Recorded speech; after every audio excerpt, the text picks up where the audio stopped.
학군지인 목동에서 아이들에게 수학을 가르치시고 중학생, 고등학생 두 딸도 키우고 계시잖아요. 대치나 목동 같은 학군지 아이들의 특징이 되게 궁금하시다고 하시더라고요. 그런 특징이 따로 있나요? 공부를 다 잘하거나 뭐 다 공부에 막 열심히 하거나 이런 건 사실 아닌데요. 이 아이들이 공부를 받아들이는 태도라고 저는 생각을 해요. 공부는 그냥 내가 당연히 해야 되는 거라고 생각하거든요. 이런 학군지에서는 날라리도 학원은 간다 이러거든요. 그러니까 내가 뭔가 일탈을 하더라도 학원은 안 빼먹는다. 야, 나는 공부는 어쨌든 당연히 해야 되는 거라고 이제 인식하고 있는 거. 이제 그런 게 좀 다른 지역에 비해서 전체적인 분위기가 좀 그러니까 그런 분위기가 좀 형성되어 있는 게 좀 두드러진 특징이 아닐까라고 생각을 합니다. 일단 학군지에 산다는 것 자체가 우리 아이 학습에 이제 굉장히 관심이 많으신 분들이고 지적 수준도 높으시기 때문에 아는 것도 굉장히 많아요. 근데 이런 분일수록 오히려 굉장히 이제 겸손하고 선생님의 의견에 정말 되게 전적으로 신뢰를 해주시거든요. 선생님을 고르는 안목이 굉장히 까다로워요. 그러니까 내가 한번 선택한 선생님은 끝까지 믿고 간다? 이런 특징도 좀 있으세요. 선생님에게 맡겼지만 이 아이들의 어떤 전체적인 스케줄이나 학습 뭐 이런 계획들은 엄마가 전체적인 것들은 좀 큰 그림을 그리시고 그거에 대해서 선생님과 상의를 굉장히 잘 하세요. 이번 달에 이러이러한 우리 집에 일정이 있는데요, 선생님. 스케줄을 뭐 이렇게 바꾸는 게 좋을까요? 아니면 안 좋을까요? 뭐 이런 것들을 선생님과 이런 긴밀한 소통? 이런 것들을 굉장히 잘 하시더라고요. 그럼 아이들과의 관계는 또 어떠신가요? 왠지 학군지에서는 엄마들이 애 막 잡을 것 같고 막 공부 막 시킬 거고 하잖아요. 의외로 이 아이들도 굉장히 즐겁고 재미있게 살고 있거든요. 그리고 얘네들도 본인들의 욕심이 또 있어요. 그래서 이 안에서 나도 친구들과 이렇게 경쟁을 했을 때 지고 싶지 않고 뭔가 이 안에서 나도 좀 잘하고 싶고 이런 욕심들이 있기 때문에 사실은 본인에게 엄마가 이렇게 뭔가 관리를 좀 해주시고 스케줄을 짜고 좋은 선생님을 선택해주고 좋은 학원을 찾아주고 이런 거에 대해서 굉장히 의지하고 고마워하더라고요. 이런 관계가 오히려 학습적으로는 굉장히 잘 형성되어 있구나라고 생각이 들 정도로 네, 되게 좋은 분위기들이 많아요. 전국의 모든 학부모가 학군지로 이사 갈 수는 없잖아요.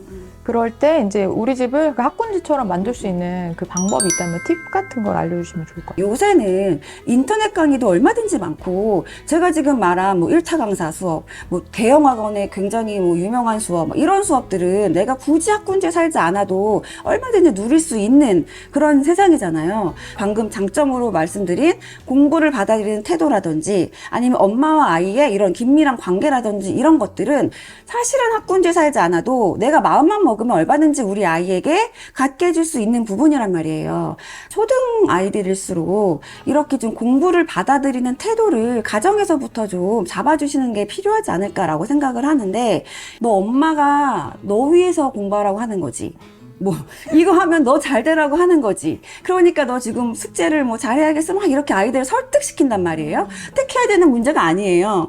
그냥 무조건 해야 되는 거야. 이거는 공부 당연히 네가 해야 되는 거라는 인식을 좀 시켜주시는 게 가정에서 내가 얼마든지 분위기를 만들 수 있거든요. 집에서 나는 핸드폰 보고 TV 보면서 애한테 공부는 당연히 해야 되는 거야. 이러면 또 그게 안 먹히죠. 그러니까 좀 같이 공부하는 분위기. 엄마는 지금 엄마의 이런 할 일이 엄마의 일이야. 그럼 난 이거 할 테니까 너는 너의 할 일을 해라. 사실 이런 분위기, 내가 해야 될 일을 열심히 하는 이런 모습을 좀 가정에서 보여주는 거, 저는 이런 것들은 좀 집에서 어릴 때부터 좀 잡아주면 이제 그게 큰 도움이 되지 않을까라고 생각을 합니다. 학부모님들의 많은 바람이신데 초등학교 때 이제 수학을 못 하다가 중고등학교 때 이제 수학을 잘하는 아이들이 있더라. 우리 아이도 지금 못하지만 나중에 잘할 수 있는 거 아니냐 이런 기대를 품는 분이 있는데, 그러니까 특징이 있다면 그리고 정말 존재하는지 정말 알고 싶습니다.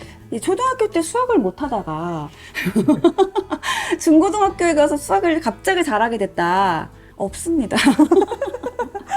없고요. 네. 왜냐하면 이제 수학은 위계성이 굉장히 다른 학문에 비해서 다른 과목에 비해서 위계성이 되게 큰 과목이에요. 그래서 뭔가 단계를 다 밟아서 차근차근 잘 해야지만 잘할 수 있는 과목이기 때문에 초등학교 때는 수학을 못했는데 중고등학교에 가서 갑자기 잘했다? 사실 이거는 없고요. 근데 이제 이런 경우는 있죠. 이 친구가 수학을 정말 못했던 건 아니죠. 속도가 남들보다 느렸다거나 진도가 빠르지 않아서 잘하는 것처럼 보이지 않았을 수는 있죠.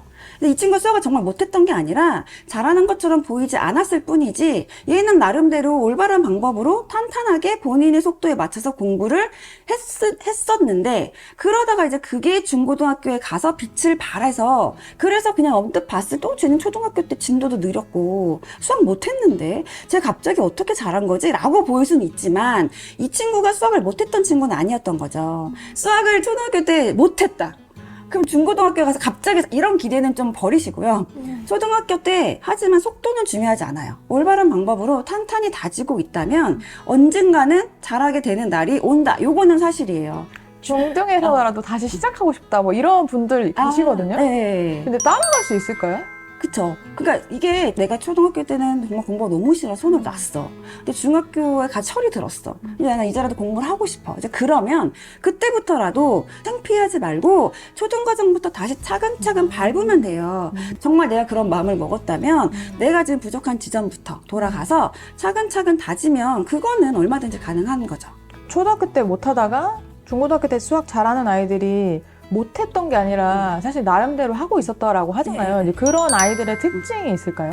학교 수업 충실히 들었을 거고 선생님이 주는 과제 성실하게 수행했을 거고 나름대로는 그런 차근차근 단계를 자기 본인만의 속도에 맞춰서 이제 공부를 했을 가능성이 크죠. 저학년 때는 연산을 좀 빠르게 잘하면 수학을 잘하는 것처럼 보여요. 3학년까지는 거의 단원 자체가 수화 연산이 거의 한 80%를 갖고 있기 때문에 얘네가 계산을 좀 빠르게 하고 이러면 수학을 좀 잘하는 것처럼 보이거든요. 남들 한 자릿수 더하기 할 때 막 우리 곱하기 하고 있어. 이러면 수학을 잘하는 것처럼 보이죠. 우리 아이가 빠르지 않기 때문에 지금 못하는 것처럼 보였을 수 있단 말이에요. 근데 이제 얘는 본인의 속도에 맞춰서 그 시기에 내가 해야 될 것들을 차곡차곡 쌓아놨기 때문에 이제 그것들이 중학교, 고등학교에 가서 이제 드러나는 거죠. 수학 잘하는 아이로 키우고 싶은 부모님들이 정말 많으시잖아요. 반드시 지켜야 할 3가지가 있다면 첫 번째는요, 현재 내 아이의 수준과 상태 정확하게 파악하기예요. 객관적으로 좀 파악을 해볼 필요가 있어요. 내 아이니까 되게 다 천재 같고 명재 같고 초등학교 때 그런 다 서울대 갈 것 같고 막 이렇잖아요. 지금 우리 아이의 현재 수준이 어떤지, 현재 상태가 어떤지, 그 다음에 우리 아이의 성향이 어떤지 이제 이런 것들을 명확하게 좀 파악을 해보시는 건 필요하고요. 두 번째로는 우리 아이의 그 수준에 맞는, 지금 상태에 맞는 현실적인 로드맵이 어떤 게 좋은지는 엄마도 좀 공부를 하셔야 될 필요성은 있어요. 이게 전체적으로 입시를 모르면 흐르는 로드맵을 잡기가 쉽지가 않거든요. 기본적인 입시 체제라든지 아니면 우리 아이의 성향이 어때서 뭐 어떤 중학교 또는 어떤 고등학교를 가서 어떤 로드맵으로 가는 게 좋겠다라든지 아니면 이게 너무 이제 장황해서 지금 잘 모르겠다 싶으면 뭐 수학 한 과목을 좀 놓고 이런 과목들을 공부할 때 뭐 이번 학기에는 어디까지, 뭐 다음 학기에는 어디까지 이제 이런 전체적인 좀 흐름이나 로드맵을 엄마도 좀 공부를 하시는 거는 필요합니다. 가장 이제 강조해서 말하고 싶은 게 3번째인데요. 초등 시절에는 수학 정서를 해치지 않는 것도 사실은 굉장히 중요해요.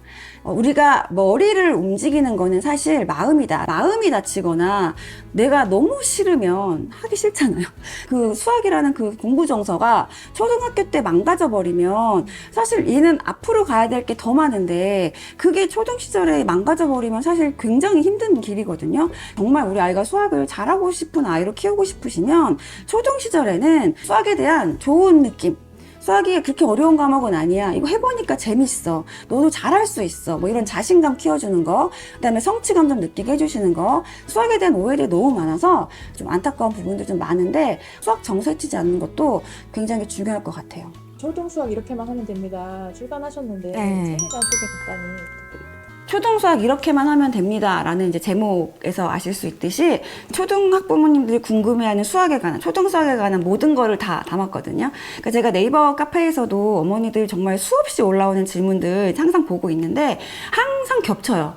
저도 이제 유튜브 목동 진주언니 채널에서 학부모님들이 궁금해하시는 것들 좀 질문들 이렇게 보면은 다 겹쳐요. 조합을 해보니까 한 9가지 키워드로 나눠볼 수 있겠더라고요. 그래서 제가 이 책에서는 이제 수학 개념, 그다음에 수학 문해력, 그다음에 우리 어머니들 저학년일 때 특히 궁금해하시는 연산, 사고력, 그다음에 선행학습, 그다음에 심화학습 뭐 해야 되나요? 이런 질문 굉장히 많아요. 그래서 심화, 그다음에 문제집, 어떤 문제집 좋아요? 사실 이런 질문도 되게 많아서 교과 문제집, 뭐 연산 문제집, 사고력 문제집에서 우리 초등 아이들이 해결해야 될 문제집에 관한 질문들, 그다음에 학원. 엄마들도 이제 어느 정도 되면 학원 언제 보내면 좋아요? 어디 하고 뭐 어디 가야 좋아요? 뭐 이런 것들 해서 그다음에 마지막으로 우리 아이들이 이제 학습을 할 때, 수학을 할 때 어떤 태도들, 수학 학습을 할 때 어떤 식으로 이제 공부를 하면 좋을지 이런 태도들에 관한 이야기들 해서 9가지 키워드로 이제 궁금해하시는 모든 것들을 다 담았다고 보시면 될 것 같아요.